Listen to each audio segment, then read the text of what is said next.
안녕하세요, 세바스찬입니다. 오늘은 독립영화에 대한 썰을 늘어놓으려고 하는데요. 흔히들 우리나라 영화를 이야기하면 여러분들이 손쉽게 극장 같은 데 가가지고 볼 수 있는 오락성을 중심으로 한 상업영화가 있고, 그리고 이와는 다르게 소수의 영화 매니아들만을 상대로 하는 영화제나 어떤 독립영화 상영관에서만 볼 수 있는 독립영화, 이렇게 두 가지가 나눠집니다. 이 둘의 차이점을 설명하자면 그거에 대해서는 여러 가지 이야기들이 나올 수 있겠지만은, 저는 오늘은 제가 말할 수 있는 기준은 돈의 차이라고 말씀드리겠습니다. 보통 수십에서 수백억이 한 편에 투자되는 상업 영화와는 다르게 독립 영화는 장편 영화 기준으로 해서 겨우 수천에서 억을 겨우 넘는 제작비로 제작이 됩니다. 아무래도 이렇다 보니까 아무리 영화가 예술이라고 해도 사람과 사람 간의 이야기에 돈이 얽힌 이야기가 상당수 자리를 차지하기 때문에 좀 이 점에 대해서 이야기를 해보려고 합니다.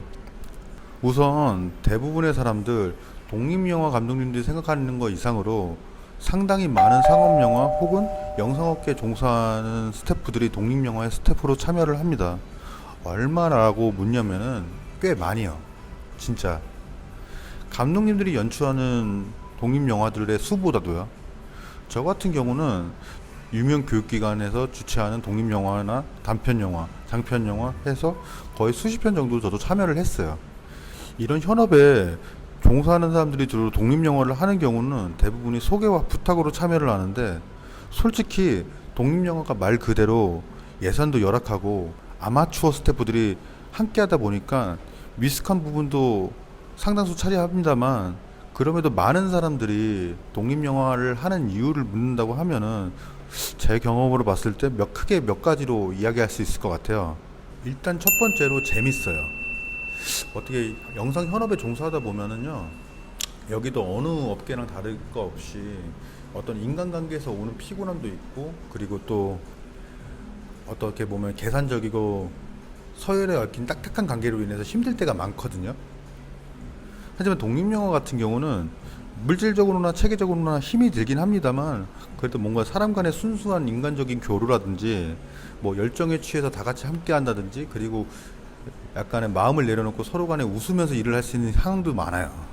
저 같은 경우는요, 한참 일을 하다가 지칠 때가 가끔 있었어요.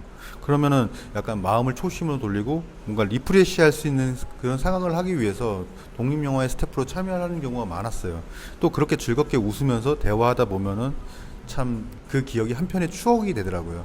두 번째로, 내가 키스태프로서의 어떤 주도적인 경험을 쌓을 수 있는데요. 예전에도 말씀드렸다시피 우리나라 영상 현업에서는 각 파트의 키스태프들, 감독님들이 계시면 그 아래 어시스트들이 있는데요. 뭔가 내 역량에서 하고 싶은 거라든가 그것을 하기 위해서 조율하고 주도하고 하는 부분에 대한 것들이 제약이 있는데요. 그래서 이렇게 독립영화에 스태프로 참여를 하면서, 그것도 키 스태프로 참여를 하면서 자기 경험을 쌓고 자기 역량을 키울 수 있다는 장점도 있었기 때문에 그에 따른 성취감을 갖고자 이제 독립영화를 하는 경우가 많아요.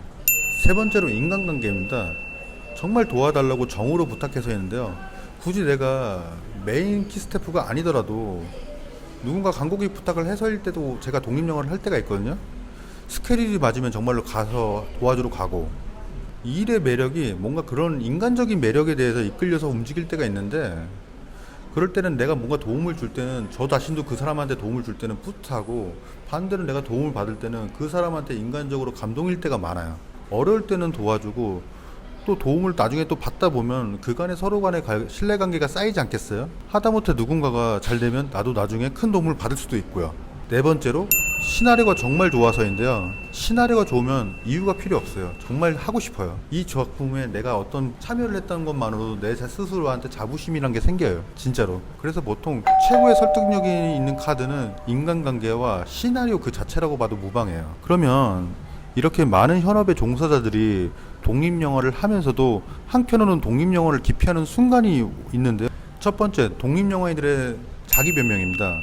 앞서 말씀드렸다시피 현업에 많은 사람들이 독립영화를 많이 참여를 해요. 근데 상당수 독립영화 감독들이 말도 안 되는 핑계를 대는데, 작품을 찍다 보면은 정말 한정된 예산, 인원, 제약적인 물리적인 요소로 인해서 어렵기는 어려워요. 근데 그보다 가장 큰 문제가 되는 건 뭐냐면, 독립영화를 찍었을 때 아마추어들이랑 함께 작업을 하는데 경험도 없고 훈련도 되어 있지 않으니까 오히려 그들의 미숙함으로 인해서 문제가 발생하는 경우가 있어요. 문제가 될 필요가 없는데도 문제가 발생하는 경우들이 많아요. 근데 웃기는 건 그들이 절대 자기 실수를 인정 안 해요. 그러면서 포장은 엄청 하고 자기네들이 돈이 없어서 열악해서 못 도와주니 어쩌니 하면서 그런 이야기를 많이 하고 자기들은 미숙하다는 얘기 절대 안 하죠. 그러면 우리 입장에서는 무슨 생각이 들면은 독립영화를 우리도 적게 한 게 아닌데 참 많은 예시들을 봤는데 그러면 우리도 자기들의 실수를 인정하면 도와줄 수 있는데 늘상 독립영화가 열악해서 자기들이 이렇게 힘들다는 말만 하지 그러면은 문제가 발생했을 때 그 뒤처리를 누가 하냐? 자기들이 해결하질 않아요. 해결을 못 하죠. 해결을 요구할 때가 많아요. 예를 들어 저 같은 경우 어떤 경우가 있었냐면 조명 감독으로 한번 나가서 돈 주기 있는데 진행이 미숙하다 보니까 다시 낮에 찍어야 될 부분을 밤으로 넘겨야 되는 부분이 있어요. 근데 갑자기 어두컴컴한 밤을 낮으로 만들어 달라고 하는 거예요. 이거를 부탁도 아니고 당연히 당신이 프로니까 해줄 수 있느냐 아니냐 말도 안 되는 얘기하는데 해줄 수는 있죠. 충분한 돈과 시간과 사람만 있다면. 두 번째, 감독 노름하는 경우가 있는데요. 독립영화 감독님들 중에서는 이 열악한 환경에서도 정말이지 이악 물고 독하게 자기 작품에 몰입하는 경우가 있는데 하지만 또 항상 그런 분들만 계시는 게 아니에요. 제가 본 경우에는 정말 이 사람이 정말 자기 작품을 하고 싶어서 감독을 하고 있는 건지 아니면은 감독 노름을 하고 싶어서 작품을 핑계 삼아 하는 건지 모를 때가 있어요. 그리고 연출 감독님들 뿐만 아니라 어떨 때는 현업에 종사하는 사람들 중에 어설픈 경험 가지고 사람들 앞에 주로 아마추어들이죠. 아마추어들 앞에서 막 자기네들 허세 부리고 무례하게 행동하는 경우도 있어요.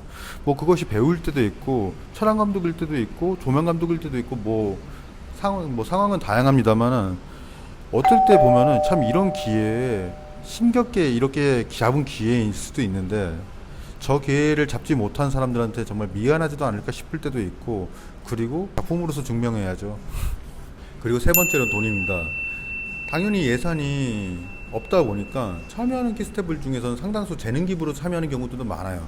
주로 저 같은 경우는 어떤 경우만 썼냐면은 진짜 어렸을 때는 아는 형들 도와주다 보면 그 형들한테 맛있는 거 하나 얻어먹는다는 생각으로 그냥 와서 도와줄 때도 있고 또 어쩔 때는 내가 키스텝으로 참여를 하다 보면 그나마 내가 약소하게 페이를 겨우 챙겨줄 수 있는 그런 상황도 있었고 하니까요. 물론 당연히 독립영화를 그렇다 보니까 돈 보고 참여하는 게 우습긴 합니다만 이 돈을 얽힌 것이 사람의 자존심을 긁을 때가 좀 많아요. 솔직히 말씀드리자면은 현업에 종사하시는 분들도 돈을 받고 생활을 하시는 분들입니다.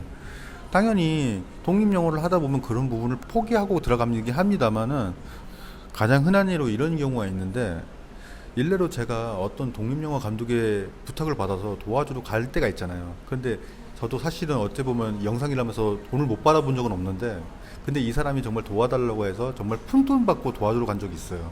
근데 한참 작품이 끝나고 나서 한참 뒤에 전화가 와서는 자기 주변에 독립영화 하는 애가 있는데 고작 몇십만 원에 해줄 사람을 구하는데 네가 생각나서 전화했다 이런 식으로 전화를 할 때가 있어요. 그러면 그 말을 듣는 순간 무슨 생각이 드는지 아세요? 나를 고작 그 정도 돈의 값어치로 밖에 안 받단 말인가? 이런 생각이 들어요. 쉽게 말해 호의가 호구로 바뀌는 순간이죠. 또 어느 예로 어느 독립영화 다큐멘터리의 감독이 있었는데 이분은 한술 더 뜨더라고요. 제가 받는 인건비의 절반도 안 되는 돈으로 부르면서 도와달라는 것도 아니라 아예 와서 일해라고 명령을 하는 인간이 있었어요. 이까짓 게 뭐라고 내 자존심을 참 긁냐 이런 생각이 들 때가 있더라고요. 그래서 종합적으로 현업에 있는 사람들이 독립영화를 거부하는 경우는 이렇게 추격할 수가 있을 것 같은데요.